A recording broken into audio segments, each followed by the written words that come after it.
সুপ্রিয় ছাত্রছাত্রীরা, আজকে আমাদের আরেকটা লেসনের নাম হলো কিভাবে আমরা প্রশ্নবোধক বাক্য তৈরি করব।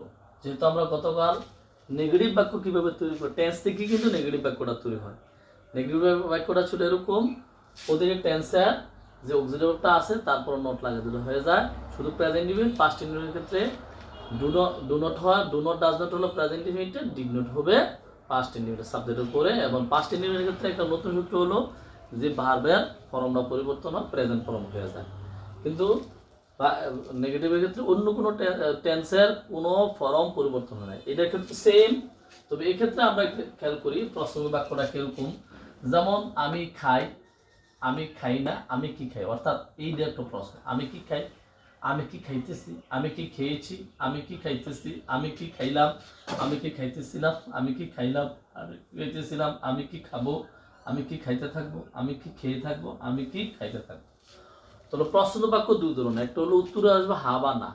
তুমি কি আসবা, উত্তরে কব আসবো, হা আমি আসবো, তোমার না আমি আসবো না, না হা বা না। এই ক্ষেত্রে এরকমই, আমি কি খাই, আমি কি খাই, না আমি খাই না। তুমি কি খাও, না না। তুমি কি আসবা, হা।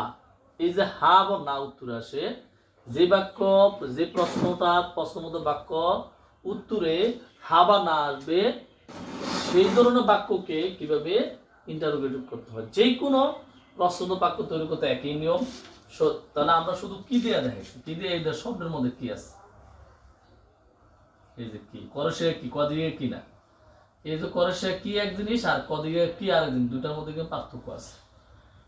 এটার কি ইংরেজি আছে হোয়াট, কিন্তু এটার কি ইংরেজি আর। তো আমি কি, এবার আসো আমরা ইংরেজি শুরু করি। আমি কি খাই, তাহলে আমরা জানি যে আই ইট, তাহলে প্রথমে লাগবে ডু আই ইট। কি লাগছে, ডু লাগছে, এই ডু দেখা লাগতো। অর্থাৎ সেন্টেন্সের শুরু যদি ডু হয় তাহলে এটা প্রশ্নবোধক বাক্য হয়ে যায়। তাহলে ডু আই ইট, আমি কি খাই, আমি কি যাই, ডু আই গো। তুমি কি যাও, ডু ইউ গো। তুমি কি আসো, ডু কাম। সে কি আসে, ডাজ হি কাম। সে কি যায়, ডাজ হি গো। সে কি লেখে, ডাজ হি রাইট। সে কি বলে, ডাজ হি টেল। সে কি কাজ করে, ডাজ হি ওয়ার্ক। সে কি হাঁটে, ডাজ হি ওয়াক। এভাবে তুমি কি আসো, ডু ইউ কাম। তুমি কি যাইবা, উইল ইউ কাম। এরকম কি, তাহলে এই ডুটা হবে ডু বা ডাজ হয়, এটা থার্ড পারসন হলো, এখানে ডাজ হবে। তাহলে কি এর জন্য ডু লাগিয়ে দিলাম, আমি খাই আই, ঠিক আছে। তাহলে টেন্স কিন্তু ঠিক আছে, এক্ষেত্রে টেন্স কিন্তু চেঞ্জ হয়ে যাবে। তাহলে আমি কি খাইতেছি, তো আরেকটা টেন্স আসছে, তাহলে এখানে তবু এম আই ইটিং। অর্থ ছিল কি, আই এম ইটিং, আমি খাইতেছি। অর্থাৎ বোঝা গেল কি কি অভিজ্ঞতা অর্জন করলাম, কি বুঝলাম। অক্সিলারি যে টেন্সের যে অক্সিলারিটা আছে সেটাকে সামনে নিয়ে আসলেই ইন্টারোগেটিভ অর্থাৎ কোশ্চেনবোধক প্রশ্নবোধক বাক্য হয়ে যায়, যেগুলো সেন্টেন্স হয়ে যায় বা প্রশ্নবোধক বাক্য হয়ে যায়। আমি কি খেয়েছি, তাহলে এখানে হ্যাভ আছে, have I eaten, have I eaten. আমি কি খাইতেছি, এটা হলো একই কথা, এটা হলো হ্যাভ আই বিন ইটিং। প্রশ্নবোধক বাক্য চিহ্ন দিতে হবে, কিন্তু এই যে চিহ্নটা দিতে হবে।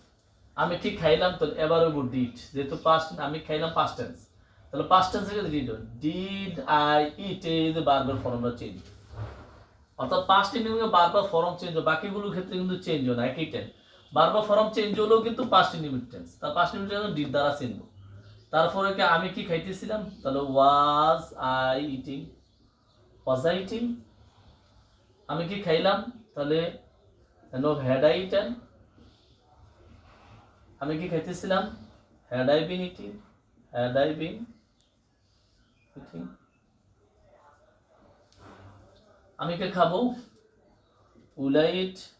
আমি কি খাবো, উইল আই বি ইটিং। আমি কি খাইতে থাকবো, আমি কি খাইতে থাকবো, উইল আই হ্যাভ ইটেন। আমি কি খেয়ে থাকবো, will I have been eating. তাহলে সামারে কিন্তু প্রতি টেন্সের অবজেক্টিভটা যদি সামনে নিয়ে আসি তাহলে কি হয়ে যাবে, ইন্টারোগেটিভ সেন্টেন্স হয়ে যাবে।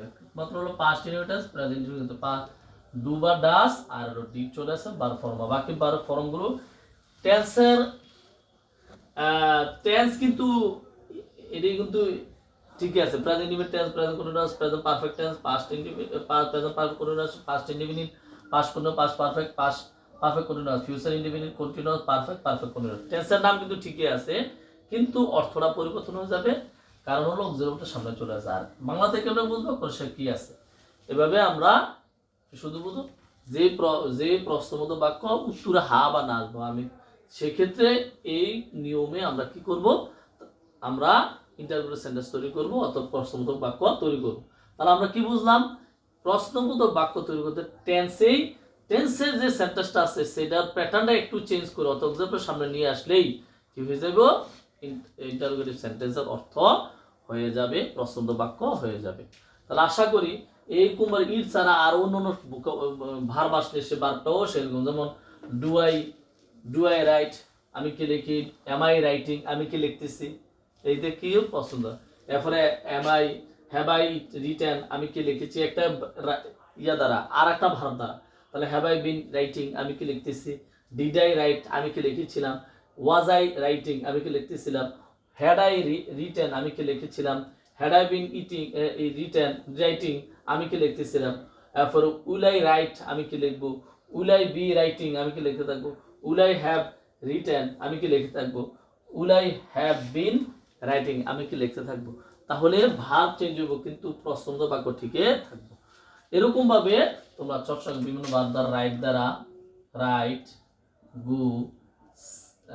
গু, ওয়াক, ঠিক আছে, তারপর টক, টেল, টক, এই শব্দ দ্বারা তোমরা একটু চর্চা করবা।